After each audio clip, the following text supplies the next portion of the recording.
लोकतंत्र, ये शब्द हम सबने सुना है, पर कभी सोचा है कि इसका रिपोर्ट कार्ड कैसा है? मतलब असल में ये हमें देता क्या है?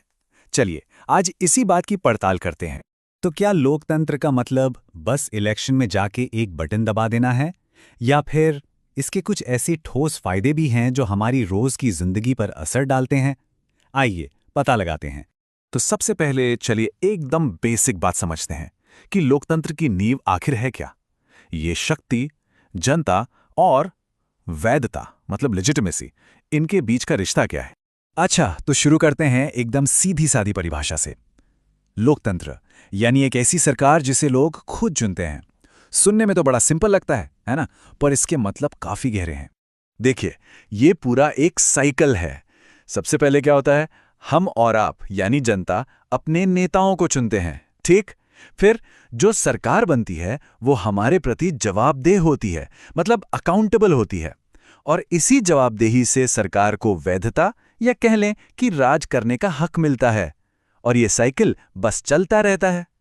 तो आखिर में नतीजा क्या निकला? नतीजा ये कि हमें एक ऐसी सरकार मिलती है जो जनता की सुनती है, उनकी जरूरतों को समझती है। और सच पूछिए तो यही तो लोकतंत्र का सबसे बड़ा वादा है। अच्छा, अब आते हैं जरा पैसे टके की बात पर, इकोनॉमी पर। सवाल यह है कि क्या लोकतंत्र में देश की तरक्की मतलब इकोनॉमिक ग्रोथ ज्यादा होती है या इसका फोकस कहीं और है? चलिए देखते हैं। देखिए, इस पर ना एक बड़ी बहस चलती है। हो सकता है कि इकोनॉमिक ग्रोथ के मामले में लोकतंत्र हमेशा सबसे तेज ना हो, पर इसका गोल ही अलग है।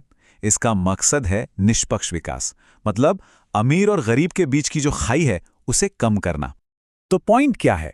पॉइंट यह है कि लोकतंत्र का पहला इकोनॉमिक गोल जीडीपी के नंबर बढ़ाना नहीं, बल्कि समाज में इकोनॉमिक इनइक्वालिटी को मतलब असमानता को कम करना है।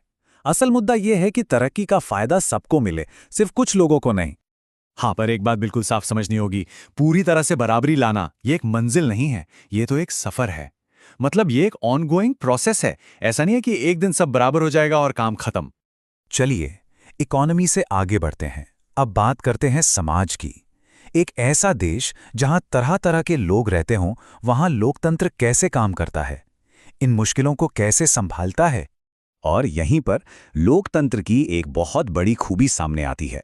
ये अलग अलग धर्म, भाषा, जाति, जेंडर, कल्चर, इन सब को साथ लेकर चलने की कोशिश करती है।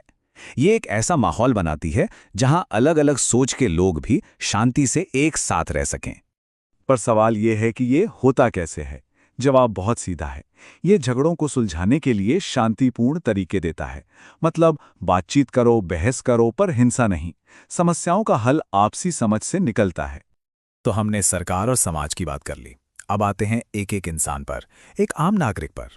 देखते हैं कि लोकतंत्र में एक व्यक्ति की इज्जत और आज़ादी का क्या होता है। देखिए, लोकतंत्र के दिल में, उसके कोर में एक ही बात है, हर इंसान की इज्जत, उसकी डिग्निटी। ये सोच पर टिकी है कि हर नागरिक की कीमत है और सबके साथ सम्मान से पेश आना चाहिए। और ये सिर्फ कहने की बातें नहीं है, इसके लिए पक्की गारंटी भी मिलती है, जैसे हमारे मौलिक अधिकार, हमारी पर्सनल आज़ादी और सबसे ज़रूरी अपनी बात कहने की आज़ादी, यानी freedom of speech and expression. सच कहें तो यही तो किसी भी अच्छी डेमोक्रेसी की बुनियाद है। तो इतनी सब बातचीत के बाद फाइनल फैसला क्या है? चलिए इस पूरे रिपोर्ट कार्ड के मेन पॉइंट्स को एक साथ देखते हैं।